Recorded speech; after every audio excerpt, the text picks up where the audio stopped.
At my wife's funeral, I was standing by the coffin, clutching her favorite cross, when I heard my daughter-in-law Emma whisper, "This day is like a holiday." Her bright red dress cut through the sea of black.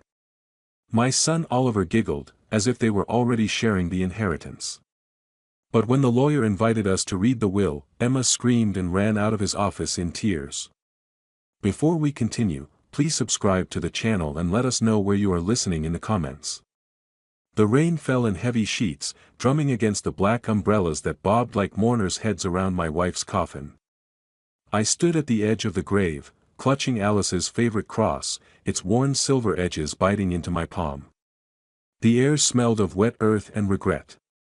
Portland Cemetery was a sea of black coats and bowed heads, but my eyes kept drifting to the splash of red slicing through the crowd. Emma, my daughter-in-law, strutted in a silk dress that clung to her like a taunt, her heels clicking on the cobblestone path. She leaned close to my son, Oliver, her lips brushing his ear. "This day is like a holiday," she whispered, loud enough for me to hear, loud enough for the nearest guests to stiffen. Oliver's giggle cut sharper than the wind. I didn't move. My fingers tightened around the cross, the cold metal grounding me as the mourners' murmurs faded into the rain's rhythm. Alice was gone, and here they were, already carving up her memory like a feast. Emma's red dress swayed as she tossed her hair, her diamond earrings catching the dim light. She didn't belong here, not in this sacred space where I'd last held Alice's hand, promising her I'd keep the family together. I'd failed her already. "James, I'm so sorry," a guest muttered, squeezing my arm. I nodded, my throat too tight to reply. The priest's voice droned on, words about peace and eternal rest, but they felt hollow. My gaze flicked to Emma again. She was whispering to Oliver, her hand on his arm, her smile sharp as a blade. He adjusted his tie, avoiding my eyes, his nervous laugh echoing in my chest. The guests noticed. An older woman, Alice's friend from church, gasped softly. "What does she think this is?" she hissed to her husband. I wanted to scream the same. The service ended, and the crowd began to disperse, umbrellas tilting against the wind. Emma and Oliver lingered by the path, her red dress a beacon of defiance. She caught my eye and smirked, as if I were already irrelevant, a ghost at my own wife's funeral. My jaw clenched, but I stayed silent, my dignity the only shield I had left. The cross in my hand felt heavier, Alice's voice echoing in my mind, "Don't let them break you, James." I hadn't listened then. I was listening now. As the last guests drifted away, the rain slowed to a drizzle, leaving the cemetery quiet except for the distant hum of traffic. I stood alone by the grave, the fresh earth dark and uneven. Emma and Oliver were gone, probably already planning how to spend money they hadn't yet claimed. I traced the cross with my thumb, its familiar grooves a map of Alice's faith, her love. They thought they'd won. They thought I was just an old man, too broken to fight. I slipped the cross into my pocket, its weight a promise. My other hand reached for my phone, fingers brushing the cold screen. I didn't know who I'd call yet, but the need to act burned in my chest, steady and unyielding. "They're wrong," I whispered to the grave, my voice low but firm. The drizzle stopped, and a faint ray of light broke through the clouds, catching the wet grass. I turned from the grave, my steps deliberate, the phone still in my hand. This wasn't over. The rain tapped against the windows of my small Portland house, a steady pulse that matched the ache in my chest. I sat in the dark, the only light coming from the flickering street lamp outside. On the coffee table, a photo of Alice and Oliver stared back at me, its edges yellowed from time. Oliver was 6 in that picture, his grin wide as he clung to his mother's hand. Now, he couldn't even look me in the eye. I set the photo down and ran my fingers over the worn armrest of the couch, the fabric smelling faintly of Alice's lavender perfume. The house felt too quiet without her. My mind drifted to the past, to the years I'd given everything for Oliver. I'd been an engineer once, with dreams of bridges and blueprints. But when Oliver was born, those dreams took a back seat. 2 jobs, factory shifts by day, janitor work by night, paid for his private school, his college. I remembered the day I sold our old family home, the one Alice loved, to fund his wedding to Emma. The realtor had handed me the check, and I'd felt a piece of myself slip away with it. "It's for Oliver," Alice had said, squeezing my hand. I'd believed her. The memory shifted. Emma's voice, sharp and mocking, cut through a dinner 3 years ago. "This house is so quaint, James. Don't you ever want more?" She'd smirked, swirling her wine, while Oliver stared at his plate. I'd laughed it off, but Alice hadn't. Later, in our bedroom, she'd warned me. "Emma's not who you think, James. She'll take everything if you let her." I hadn't listened. I'd wanted to believe Oliver would see through her, would come back to us. Instead, he'd drifted further, his calls growing rare, his visits colder. I stood, my knees stiff, and crossed to the bookshelf. The rain grew louder, a dull roar against the roof. My fingers found Alice's leather-bound notebook, its pages brittle under my touch. She'd kept it by her bedside, jotting down thoughts, prayers. I opened it, the scent of old paper grounding me. A single word caught my eye, written in her careful script, "Justice." My breath hitched. Alice had known. She'd seen Emma's greed, Oliver's weakness, and she'd left me this, a guide, a spark. The notebook trembled in my hands as I sank back onto the couch. Every sacrifice I'd made, every late night, every missed chance, had been for Oliver, and he'd thrown it back in my face. Emma's whisper at the funeral echoed in my mind, "This day is like a holiday." My grip tightened, the notebook's edges digging into my palms. They'd mistaken my kindness for weakness, my silence for surrender. They were wrong. I stood again, restless, and stepped onto the porch. The rain had softened, mist curling in the air. The notebook was still in my hand, its weight a reminder of Alice's wisdom. "You left me a path," I murmured, my voice steady. Across the street, the neon sign of a small cafe glowed through the haze. I'd been there with Alice countless times, planning our future over coffee. Now, it felt like the place to start again. I tucked the notebook under my arm and glanced at the city lights in the distance. The plan was forming, though I didn't know its shape yet. But I would find a way. I had to. The mist coated Portland streets in a fine sheen as I walked to Lisa Wilson's office downtown. The air was sharp, smelling of wet pavement and coffee from a nearby cart. My shoes scuffed against the sidewalk, each step heavier than the last. Yesterday's rain had mirrored my grief, today's mist felt like a shift, a clearing. Alice's notebook was tucked inside my coat, its presence a quiet anchor. I didn't know what I'd say to Lisa, but I knew I couldn't stay still any longer. Lisa's office was on the 3rd floor of an old brick building, the kind that creaked with character. I pushed open the door, a bell jingling above me. The room smelled of paper and faint jasmine from a vase of flowers on her desk. Lisa stood, her glasses slipping down her nose as she offered a warm smile. "James," she said, her voice soft but steady. "I'm glad you came." She gestured to a chair, and I sat, my hands clasped tightly. The notebook pressed against my chest. I heard her, "Lisa," I said, my voice low. "Emma, at the funeral. She called it a holiday." The words tasted bitter. Lisa's smile faded, her eyes narrowing. "I heard about the dress," she said, leaning back. "Classy, as always." Her sarcasm was gentle, but it fueled me. I told her about Oliver's laugh, Emma's smirk, the way they'd turned Alice's death into a celebration. Lisa listened, her fingers tapping the desk, her face a mix of empathy and something sharper, resolve, maybe. "Alice knew they'd do this," Lisa said, her tone careful. She adjusted her glasses, glancing at a folder on her desk. "She planned for it." My pulse quickened. "What do you mean?" I asked, leaning forward. Lisa hesitated, then met my eyes. The will. She made sure it would surprise them. She didn't elaborate, and I didn't push. Not yet. But the spark in her words lit something in me. Alice had seen their greed, and she'd trusted Lisa to help me fight it. I want to do more, I said, my voice harder now. They need to learn what they've done. Lisa nodded, a slow, knowing smile spreading. Then let's start, she said, pulling a notepad closer.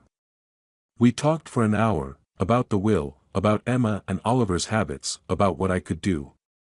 I left her office lighter, the mizzle outside feeling less like a weight and more like a promise. Later, in a corner cafe, I sat with a black coffee and my phone. The espresso machine hissed, and the window beside me streaked with mist. I opened Emma's social media, her posts a gallery of excess, a new designer bag, a champagne-soaked party, a selfie in front of their mansion. Oliver tagged along in her photos, his smile forced. My finger hovered over the screen, my jaw tight. They were spending money they didn't have, assuming Alice's estate was already theirs. I jotted a note in Alice's notebook, the pen scratched loud in my ears, their address. Tomorrow. I dialed an old friend, someone who owed me a favor. Hey, it's James, I said when he answered. I need information. Can we talk? He agreed, no questions asked. I hung up, my eyes drifting to the city beyond the window. The mizzle had stopped, and the clouds parted just enough to let a sliver of sunlight through. I wrote one more line in the notebook, they don't know who they're dealing with. The plan was taking shape, and I was ready to move. The mizzle hung over Portland like a veil, softening the edges of the city as I parked my old sedan a block from Emma and Oliver's mansion. It was April now, a week since my talk with Lisa, and the air carried the faint bite of spring. I adjusted my coat, Alice's notebook tucked inside, and walked toward their gated estate. The iron fence gleamed, but the grass along the path was patchy, neglected. I'd told them I was coming to talk family matters, but my real purpose was sharper, to see their cracks, to find the weak spots in their polished facade. The mansion loomed, all glass and marble, a monument to excess. I rang the bell, and the door swung open to reveal Emma, her lips pursed in a half-smile. James, she said, her tone clipped, as if my name was an inconvenience. Her designer dress hugged her frame, a new leather bag slung over her shoulder, its gold clasp glinting. Oliver hovered behind her, fidgeting with his cufflinks, his eyes darting to the floor. Dad, he mumbled, barely audible. I nodded, stepping inside, my shoes sinking into the plush rug. The foyer was a shrine to their ambition, a crystal chandelier, a spiral staircase, a vase with a hairline crack marring its porcelain surface. On a side table, I glimpsed a stack of envelopes, one stamped with a bank's red logo. Unpaid bills, maybe. Emma gestured to the living room, her heels clicking on the marble. Coffee, she offered, but her eyes said she'd rather I leave. I sat on a stiff leather couch, the room smelling of her perfume and something sour, like spilled wine left too long. So, what's this about? Emma asked, perching on an armchair, her bag beside her like a trophy. You've been quiet since the funeral. Her voice dripped with false concern, but her gaze was cold, assessing. Oliver sank into a chair, his hands twitching. I leaned back, letting my shoulders slump, playing the tired old man they expected. Just wanted to see how you're holding up, I said, my voice soft. Alice would have wanted us to stay close. Emma's laugh was sharp, a blade slicing the air. Oh, James, you're so old-fashioned. Family's fine, but we've got bigger plans. She waved a hand, her bracelet jangling. This house, our lifestyle, it takes work. You wouldn't understand. Oliver flinched, his fingers brushing a coffee stain on the table. I caught the tremor in his hand, the way he avoided her glance. Work? I said, tilting my head. Must be tough, keeping all this going. She smirked, missing the edge in my voice. It's an investment. Oliver's got deals in the works. She nudged him, and he nodded, too quick, too eager. Yeah, Dad, it's fine, he said, but his voice cracked. I let the silence stretch, my eyes scanning the room. Another envelope peeked from under a magazine, this one marked urgent. Their world was fraying, and they thought I was too broken to notice. Alice always said you were ambitious, I said, my tone neutral.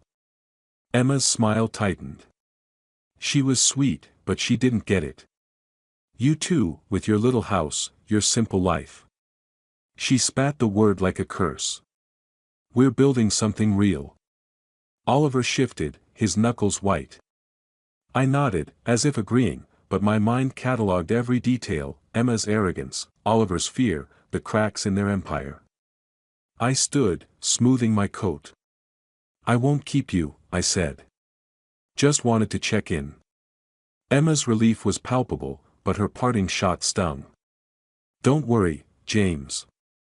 We'll take care of everything. Her eyes flicked to Oliver, a silent command. He muttered a goodbye, still not meeting my gaze. I left, the mizzle cool on my face, their voices fading behind the heavy door. Back home, the familiar creak of my floorboards welcomed me. I sat at the kitchen table, the scent of old wood grounding me. Alice's notebook lay open, its pages a canvas for my plan. I wrote, Oliver's debts. Their weakness. Emma's pride would blind her, but Oliver's fear was the key. I reached for a plain white envelope, my fingers steady. Whatever I'd send, it would be the first stone in their collapse. I sealed the envelope, my pulse calm but alive. Outside, the mizzle thickened, and I slipped the envelope into my pocket, already thinking of the mailbox down the street. Tomorrow, they'd feel the first tremor. The mailbox clanged shut, swallowing the plain white envelope I'd slipped inside. My breath fogged in the cool April air, the Portland street quiet except for the distant hum of traffic. I'd sent the letter anonymously, a tip to Oliver's creditors about his assets, enough to stir the hornet's nest. My fingers brushed Alice's notebook in my pocket, its weight a reminder of the path I'd chosen. I turned back to my car, the mizzle replaced by a faint evening glow, and felt the first pulse of control. 2 nights later, I stood outside Emma and Oliver's mansion, the bass of music vibrating through the iron gate. Emma had invited me to her latest party, probably to gloat. I adjusted my coat, letting my shoulders sag, and rang the bell. The door opened to a blast of light and laughter, a maid ushering me into a sea of glittering dresses and clinking glasses. The air reeked of perfume and money. Emma swept toward me, her sequined gown catching the chandelier's glow. James. You made it, she chirped, her smile as false as the diamonds around her neck. Oliver trailed behind, his suit too tight, his eyes bloodshot. Wouldn't miss it, I said, my voice heavy, playing the grieving widower. Emma's gaze flicked over me, dismissive. Well, mingle. We're celebrating. She spun away, her laughter sharp as she greeted a cluster of guests. I moved through the crowd, the rug stained with a splash of red wine, unnoticed in the chaos. Faces blurred, wealthy friends, social climbers, all orbiting Emma's radiance. But I saw her glance at Oliver, a flicker of unease in her eyes when a guest whispered about financial rumors. I sipped a glass of water, leaning against a pillar, my ears catching fragments of talk. Oliver's deals, risky, one man muttered. I filed it away, my gaze on Emma as she tossed her hair, deflecting questions with a laugh. Oliver was worse, his smile brittle as he poured whiskey. When a guest asked about his latest venture, he stammered, "It's under control." I knew better. My letter had done its work. I drifted toward Emma, catching her mid-conversation. Alice would have loved this, I said, my tone soft but deliberate. She was so careful with her plans, especially the will. Emma froze, her glass halfway to her lips. The will, she echoed, her voice tight. I shrugged, feigning innocence. She thought of everything. You know how she was. Her eyes narrowed, but before she could press, Oliver's phone buzzed. He glanced at the screen, his face paling, and excused himself, hurrying to a side room. The creditors were closing in. Emma recovered, her laugh forced. "We're fine, James. Don't worry your head." But her fingers gripped her glass too tightly, the knuckles white. I nodded, retreating to the edge of the room, my heart steady. The party swirled on, but I planted a seed. Oliver didn't return, and Emma's smiles grew sharper, her glances darting to the door he'd vanished through. I left before midnight, the night air cool against my face. In my car, the old sedan seats creaked as I checked my phone. A message from Lisa glowed on the screen, "Next step ready. Call me." I smiled, the darkness of the car wrapping around me like a cloak. The engine hummed to life, the road stretching toward home. "This is just the beginning," I murmured, my hands firm on the wheel. The city lights blurred past, each one a step closer to their reckoning. The rain returned, hammering my roof as I sat in my Portland living room, the photo of Alice on the shelf watching over me. It was late April, and the air smelled of damp wood and memory. A sharp knock jolted me upright.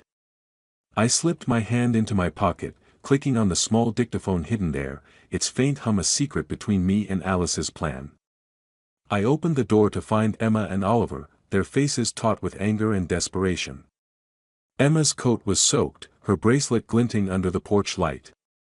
Oliver's hair stuck to his forehead, his eyes hollow. "James, we need to talk," Emma snapped, pushing past me without invitation.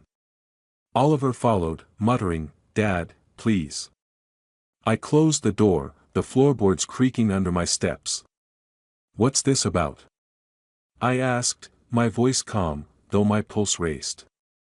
The dictaphone recorded silently, capturing every word. Emma spun to face me, her eyes blazing. "You've done something, haven't you?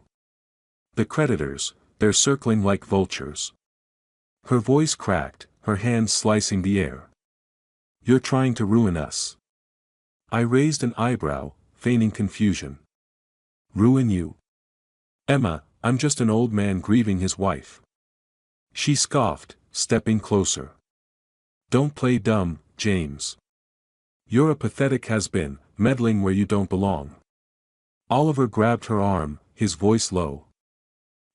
Stop." But she shook him off, her bracelet clattering. "No, he needs to hear it. We're drowning, and he's gloating." I leaned against the wall, my face a mask of fatigue, but inside, I was steel. "Drowning?"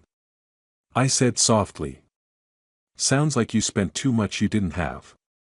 Oliver flinched, his hands trembling. "Dad, we just need help. Alone, maybe.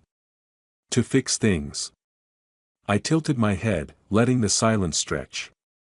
"Alice handled our finances," I said, my tone deliberate. "She decided everything. You know that." Emma's laugh was bitter. "Oh, please. Her precious will. We'll fight it in court if we have to." Her threat hung in the air, but I didn't blink. "Do what you must," I said, my voice cold. But Alice was thorough.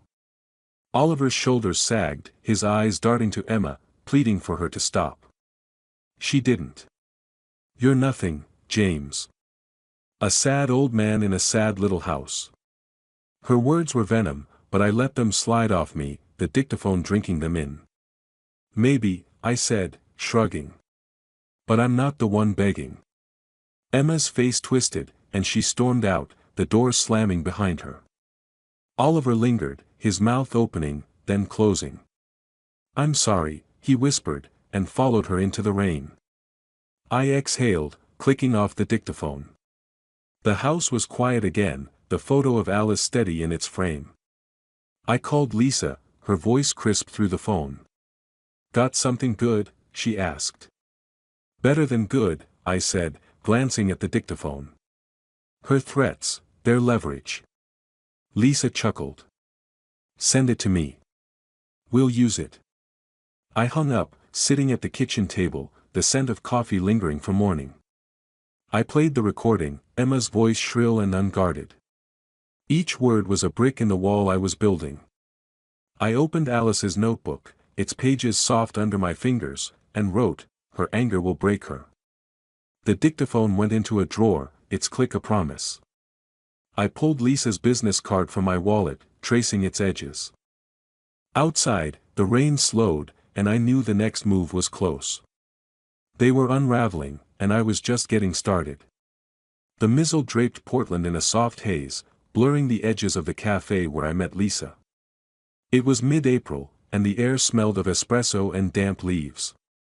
I pushed open the door, the bell jingling as I stepped inside. The wooden tables gleamed under warm lights, and Lisa sat in a corner booth, her glasses fogged from the steam of her latte. She waved me over, a stack of papers neatly aligned beside her. I slid into the seat, Alice's notebook heavy in my coat pocket, its leather cover worn smooth from my touch. "James, you look like a man with a plan," Lisa said, her voice teasing but sharp. She pushed a folder toward me. "Alice's idea, redirect most of your assets to her charity fund. It's legal, airtight, and it'll get whatever Emma and Oliver expect." I nodded, my fingers tracing the folder's edge. The idea was clever, but I wanted more. "We need leverage," I said, leaning forward. "Something to break them. I'm thinking a private investigator. Dig into Emma's life." Lisa's eyebrows rose, but her smile was approving. "You're playing hardball now. I like it." She jotted a name on her notepad, her pen scratching softly. "I know a guy. Discreet, thorough. What are we looking for?" I leaned back, the hum of the cafe grounding me. "Anything. Secrets, accounts, lies. Emma's too cocky to cover her tracks well." Lisa chuckled, tapping her pen. "Greed makes people sloppy. Alice knew that."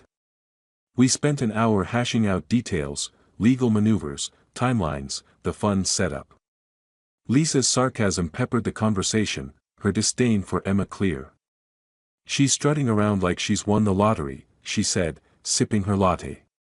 "Bet she's already spent the inheritance in her head." I smiled faintly, picturing Emma's red dress at the funeral. "She'll learn," I said, my voice low. Lisa nodded, sliding me a contract. "Sign here. We're locking this down." Later, I sat alone at the table, Lisa's papers tucked away. My phone buzzed, the screen cracked but glowing. "Crow," a gruff voice said when I answered. "The investigator. Got something already. Emma's got a secret account, offshore. She's siphoning money from Oliver, hiding it. Want me to keep digging?" My pulse quickened, a cold thrill settling in my chest. "Yes," I said, my voice steady. "Everything you can find." I hung up, the cafe's chatter fading as I stared at the rain-streaked window. Emma's betrayal of Oliver was a gift, a crack in their united front. I opened Alice's notebook, its pages soft under my fingers, and wrote, "Her secret account." The wedge. The plan was taking shape, each piece slotting into place like the blueprints I'd once drawn as an engineer. I sipped my coffee, the bitter taste sharp on my tongue. Outside, the mizzle thickened, cloaking the city in secrecy. I slipped the phone into my pocket, its weight a promise of the next move. "They haven't seen what I'm capable of," I murmured, grabbing the cafe receipt and standing. The door jingled as I stepped into the mist, my steps sure, my mind already racing ahead.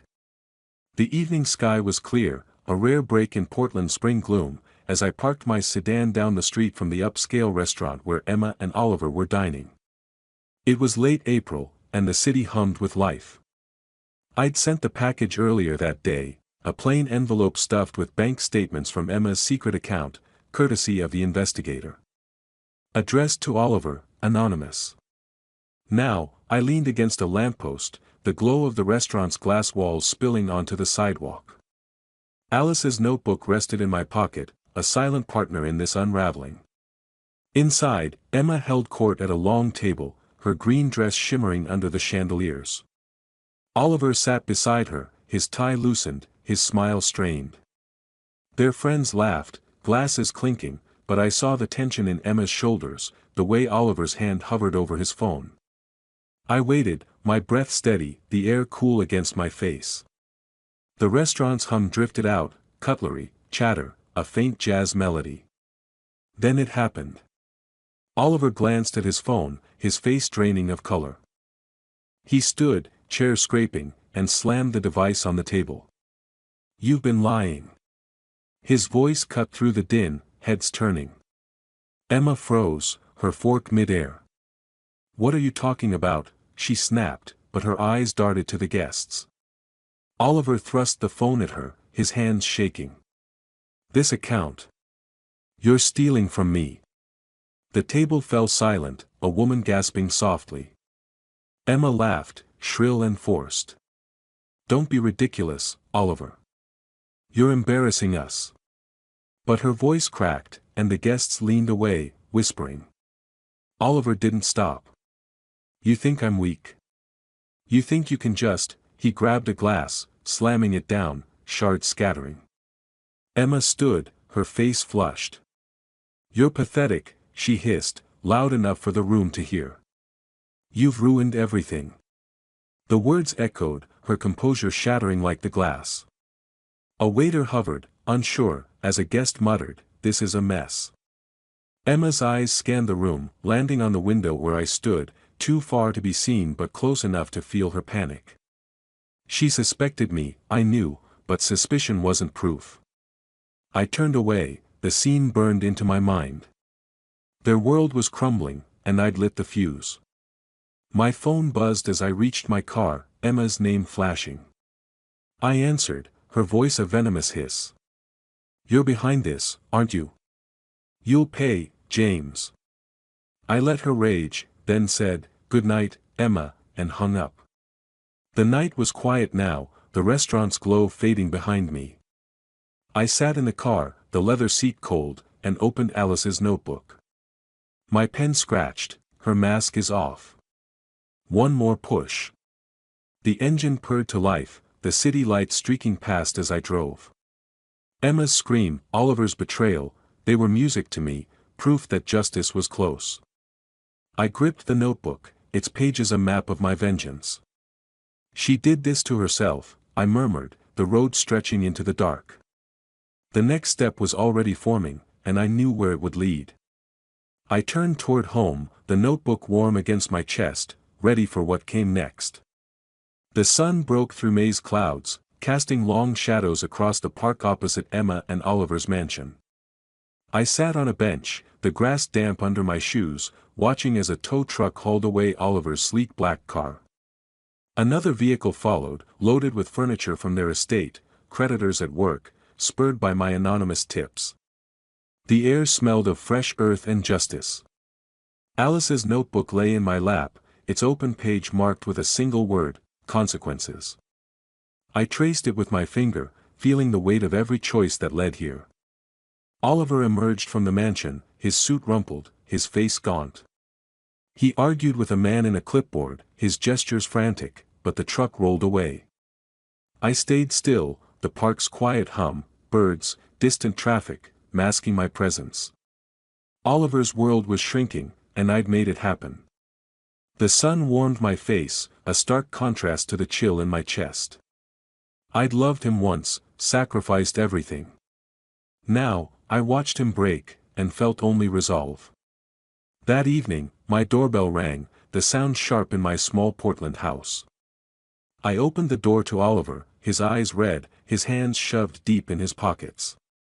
"Dad," he croaked, stepping inside without asking. The room smelled of coffee and old wood, Alice's photo steady on the shelf. "I need help. They're taking everything." His voice trembled, a boy's plea in a man's body. I gestured to a chair, my face unreadable. "Sit," I said, my tone flat. He collapsed into it, his fingers raking through his hair. "Emma's furious. Says it's my fault. But I can't. I can't fix this. He looked up, desperate. You've got money, Dad. From Mom's estate. Just a loan, please. I leaned against the counter, Alice's notebook in my hand, its weight grounding me. Sell the mansion, I said, my voice cold. Downsize. You don't need all that. His eyes widened, panic flaring. Emma would kill me. That's her dream. I shrugged, turning the notebook in my hands. Then you've got a problem. Alice left a plan, Oliver. Not my call. His face crumpled, his voice barely a whisper. She's destroying me. I didn't flinch, though his words stung, a faint echo of the sun I'd raised. You chose her, I said, and the silence that followed was heavier than the rain ever was.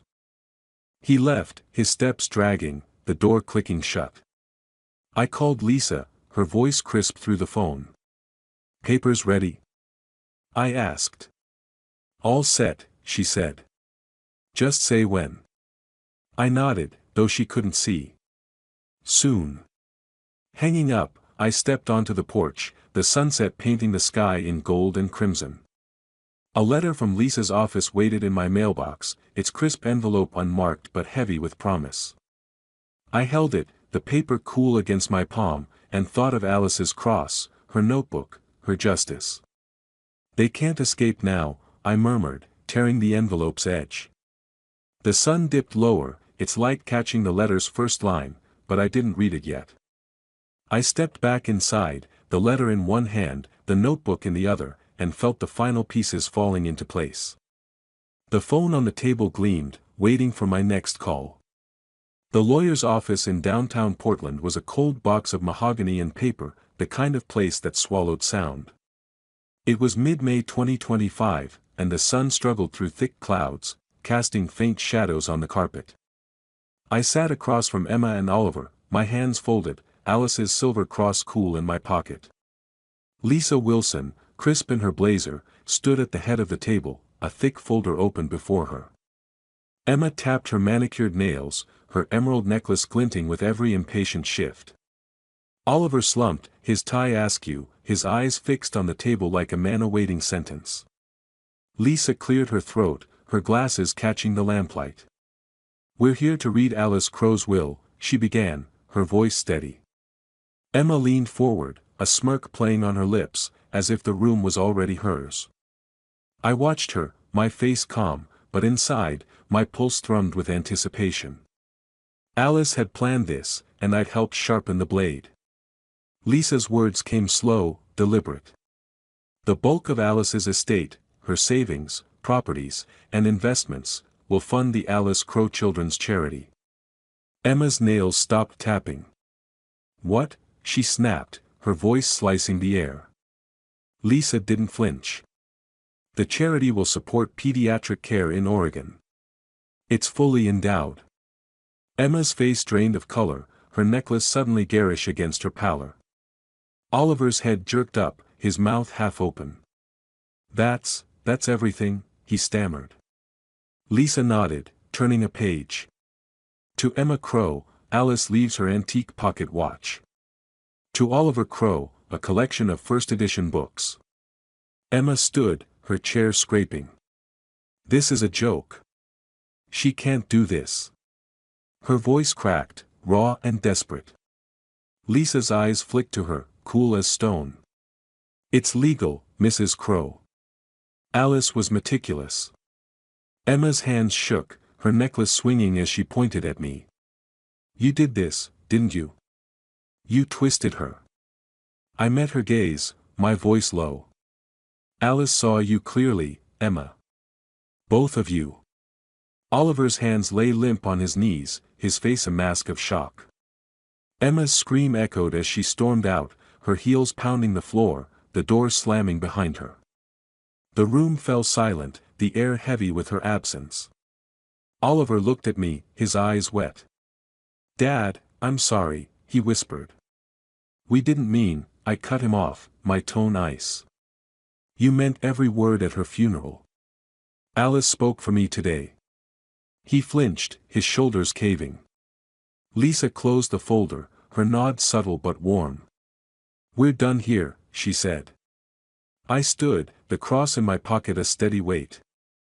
Oliver didn't move, his apology hanging unanswered.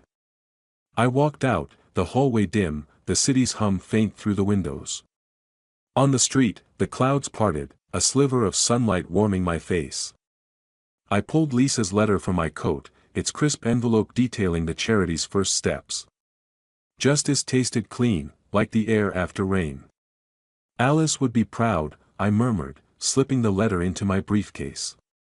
My car waited across the street, but I paused, the cross firm in my hand, my eyes on the horizon. Something waited beyond this moment, and I was ready to find it. The cemetery was quiet, the May sun filtering through ancient oaks, dappling the grass around Alice's grave. It was a day after the will reading, and Portland felt softer, the air carrying the scent of earth and blooming lilacs. I knelt by her headstone, tracing her name with my finger. The granite cool under my touch. Alice's silver cross hung from my hand, its chain catching the light. "You did it," I said, my voice low, steady. "You saw them for what they were, and you made it right." I settled on the grass, the cross warm in my palm. Emma's scream in the lawyer's office echoed in my mind, her red dress replaced by a frantic, tear-streaked exit. Oliver's broken apologies followed, his voice a ghost of the boy I'd raised. I felt no pity, only a calm certainty. "They thought they could take everything," I told Alice, the words firm. "But you left them nothing but their own greed." The breeze stirred, rustling the leaves, as if she were listening. I stood, brushing dirt from my knees, and slipped the cross into my pocket. The victory was hers as much as mine, but it had changed me. I wasn't the man who'd stood here months ago, broken by their betrayal. I walked to a cafe nearby, the same one where I'd planned with Lisa. The bell jingled as I entered, the air thick with the hum of a coffee machine and the buttery scent of croissants. Lisa waited at a corner table, her notebook open, a grin spreading as she saw me. "You look lighter," she said, pushing a mug toward me. I sat, the ceramic warm against my hands. "Feels like I've shed a weight," I admitted. She laughed, her glasses slipping down her nose. "Emma and Oliver? They're shedding more than that. Word is, they're selling the mansion to cover debts." I nodded, unsurprised. Alice knew they'd crumble. Lisa leaned back, her pen tapping the table. "She trusted you to finish it. And you did." We talked over coffee, her sarcasm softening into warmth. "The charity's off to a strong start," she said, sliding a report across. "You want in? We could use your head for this." I smiled, the idea sparking something new. "Maybe. I'm thinking of a trip first. Clear my mind." Lisa raised her mug. "To new roads, then." We clinked, the sound sharp and bright. I left the cafe, a folded invitation from Lisa in my pocket, dinner next week, a chance to talk more. The sun was high now, the city alive with color. "Life's got surprises left," I murmured, my steps light. The invitation felt like a promise, a door I hadn't expected to open. I reached my car, the cross a quiet weight against my chest, and glanced at the sky. Whatever came next, I'd face it whole, the man Alice always knew I was. Sunlight poured through my kitchen window, painting the old wooden table in gold. It was late May 2025, and Portland hummed with the promise of summer. I sat with a steaming mug of coffee, its bitter scent mingling with the crisp paper of a letter from the Alice Crow Children's Charity. The envelope bore the fund's crest, a simple dove, and I slid it open, my fingers steady. The words inside hit like a quiet thunder: my donation, Alice's legacy, had saved a pediatric ward from closure. Children would heal because of what we'd done. I leaned back, the chair creaking, and felt a warmth that wasn't just the sun. My revenge hadn't just stripped Emma and Oliver of their greed, it had built something lasting. I pictured Emma's tearful exit from the lawyer's office, Oliver's broken pleas, but they were shadows now, distant and small. The phone rang, Lisa's name flashing. "You read the letter?" she asked, her voice bright. "Yeah," I said, smiling. "Feels right." She laughed. "Oh, and your kids? Mansion's gone. Divorce papers filed. They're done."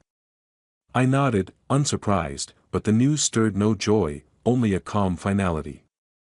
"They made their choices," I said. Lisa's tone softened.